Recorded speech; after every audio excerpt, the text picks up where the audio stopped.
Hello. Thank you. Thank you for investing your time and allowing me to share with you today. I appreciate it. As always, please check the scriptures to see if what I share with you is valid.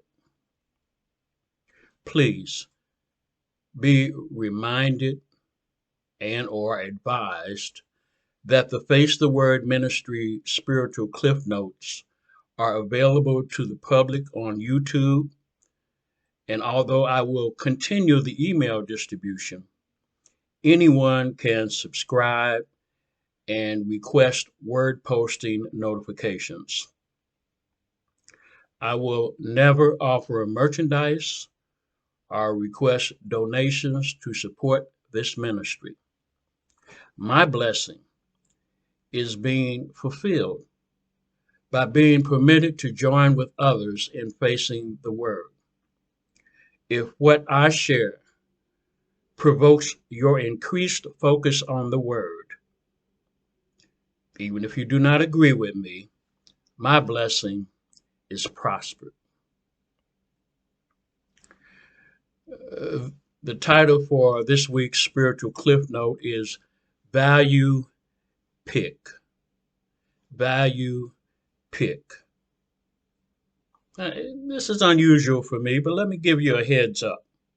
My goal this week is to see the value in you that God has deposited in you to be a functional, contributing member of God's family.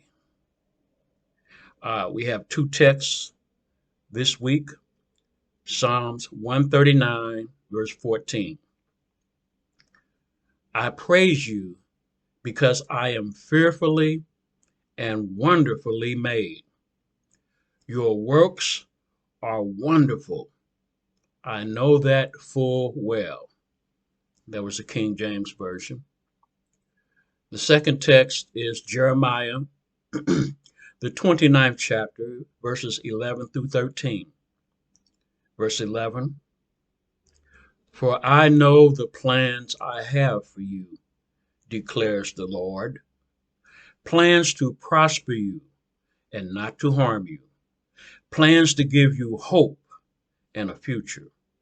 Verse 12, then you will call upon me and pray to me, and I will listen to you. Verse 13, you will seek me and find me when you seek me with all your heart. Again, the King James Version. No, we are not, you are not a bargain bin or discount rack creation. We are somebody. We are fearfully and wonderfully made. Now, within the current usage of our vocabulary, fearfully and wonderfully, the meaning of that might not come across. So let me break that down a little bit. Fearfully doesn't imply that others should be afraid of us.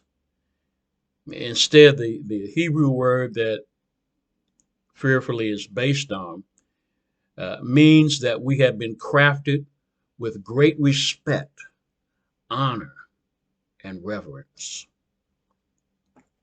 And the meaning of wonderfully, as related to the Hebrew word that it's based on, means that we have been created in a distinct, marvelous way that is distinguished and set apart from others. We are somebody, and we are somebody specific, as God has created us with intention. And just think about how unique your fingerprints are. As unique as your fingerprints are, so that uniqueness applies to whom God has created us to be. God blesses one person with an introverted personality and another with an extroverted personality. We need to trust that God assigned these traits and that they were not created without intention, purpose, and assignment. Yeah, if we're going to be about victory in our effort to serve the Lord, then we need to be about whom God has created us to be, so that we're not striving to be like everybody else around us and do it exactly as they do. If we do that, we will be missing our assignment. We are made wonderfully complex and unique, and you are somebody. Answer this question. What is good about you? Now you can fill in the blank for that. That's one of the participation components of this message. But we need to be about the business of appreciating ourselves, appreciating you, walking in thankfulness for who God has created us to be, how He has created us to be, the positive aspects of ourselves, the skills, the capabilities, the intelligence, all the positive things that God has poured in us so that we can fulfill our purpose instead of devaluing ourselves because you are somebody. God placed value in us, and we are a valuable pick. Now, look in your physical mirror, and rather than follow the culture-inspired evaluation methodology, wherein you search out each and every negative, uh, but if you lapse into that and you happen to discover some so-called negatives, just make a note that whatever that perceived negative is, that it may just be there to enhance your pluses and your positives. No, don't avoid your reflection when you do your uh, self-inspection of what's really going on within you. You know, confront it and instead treasure hunt your positives. For your positives are what God has given you. And even though you may have similar positives to others, because we are complex beings as God has intended, our positives are uniquely appropriate for our assignment. Now, if you look at 1 Corinthians, the 12th chapter, verses 4 through 6, verse 4, there are different kinds of gifts, but the same Spirit. Verse 5, there are different kinds of service, but the same Lord. Verse 6, there are different kinds of working, but the same God works all of them in all men. If you've ever seen a choir or sung in a choir, you'll know that everybody doesn't sing the same part or the same voice. The sopranos are important, the altos are important, the tenors are important, and the bass are important. Uh, each voice part practices before and during choir practice in order to do their part well and as a sign. And that's certainly a good example for you and I, for whatever our assignment is, for whatever our gifts and talents that God has blessed us with and entrusted us with. We should be practicing before and during the maximum utilization that we can put in place for what God has given us. Notice that in a choir, each voice whether it's soprano, alto, tenor, or bass. Uh, each voice sings when they are assigned to do so, and they're silent when they have no assignment to do so for that particular place in the song, in order to enhance best song delivery, harmony, and body edification. And so it is with our assigned ministry in edification to the body that God has placed us in. The word tells us that both perceived, small, and large body parts are important, critical, and valuable.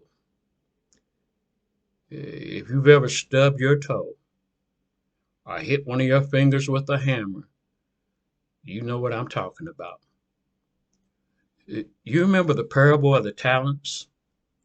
That teaches us that it's not how much we are assigned, how many talents God has given us. The crux of it is how do we utilize that which we have been entrusted with? You know, we need to use what we've got because, as the parable of the talents teach us, using what we've got matters. We have worth as we have been created. Remember the widow's mite who gave that teeny tiny small offering? But God honored her and teaches us that small means can produce great results. God deemed her a valuable pick and chose her to serve as a perpetual positive example. You remember the victorious small boy, David,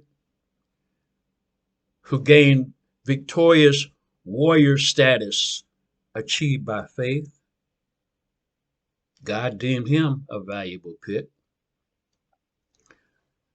Perhaps you're aware of the discounted left-hand man. For some reason, back in the day, and maybe even now, left-hand people are discounted as a left-hand person. I don't think that's valid, but this left-hand person proved that he was useful and victorious in saving his people. God deemed him to be a valuable pick. You have an assigned role. Do you know what it is? Have you ever done a self-check for spiritual gifts and talents? If not, I recommend or suggest that you do so. And even if you have done it in the past, do it again. For as we progress up the sanctification road and become more and more what God would have us be, you may find something new and valuable within yourself. Sometimes our life challenges threaten us, but challenges do not discount you. Like sometimes seniors are challenged by uh, the challenge of becoming older. But life stage challenges do not devalue you. In fact, they may even enhance you as a senior, as an edifying contributor, because you've got experiences to share. You've got testimonies to share. The word tells us that even in old age, the saints will still bear fruit. You remember Caleb, after the God's people came over into the promised land and they had the assignment to conquer that which way they were given, and Caleb was helping anybody and everybody get theirs.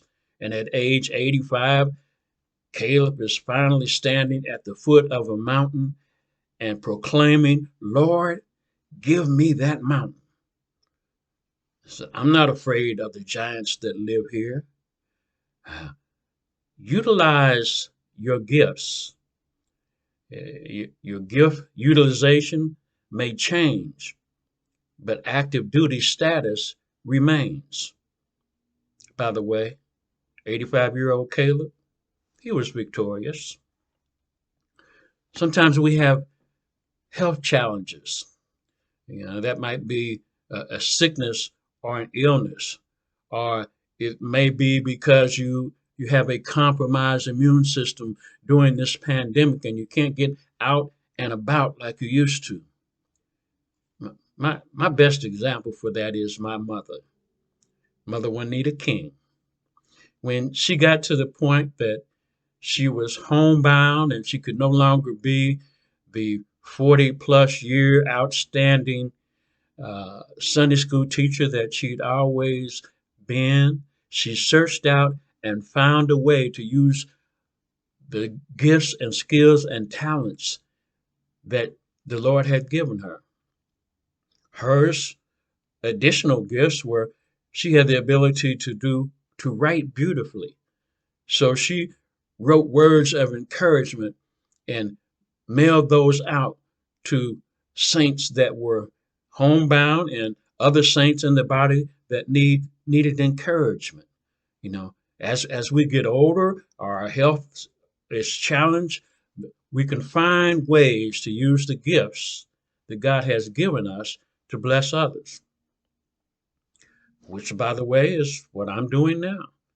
You know, as a three-time survivor of cancer with a challenged immune system, I'm staying inside much more than normal, but it's necessary. Nevertheless, I had to find a way to strive to help edify the body. And you're listening to me do that now. Our challenges do not discount us. And sometimes we're challenged because our economic status has changed. Maybe we don't make as much as we used to. Maybe we got terminated, didn't expect it. There's a break in our cash flow, but our economic status fluctuations should not diminish our desire to do all that we can do in and for and by the power of the Lord as He has invested us with gifts and talents. Just like Paul declared, we need to be able to serve in want and in plenty.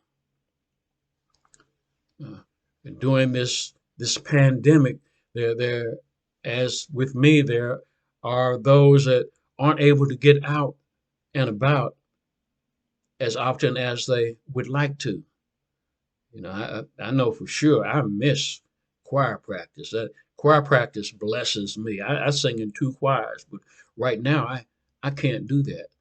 Not only do I have a compromised immune system, but I'm also susceptible to more likely be a carrier than most, even though fully immunized. But the church is mobile. We are the church, not the church building. You may be the only voice crying out in your assigned wilderness, but don't give up. Keep on pressing forward. Find a way to help your brothers and sisters. I'll give you an example. One of my ministries is a nursing home ministry, and there's a nursing home that I would visit, and there was a preacher that was in the nursing home because of age and health conditions, but that did not stop him. He taught, he preached, he prayed with, he interceded for others, even though he was in a nursing home. No, location, serve where you are. Our challenges do not discount us. Listen, according to God, we are You are a valuable pick. Therefore, let us go forth and be valuable. Amen.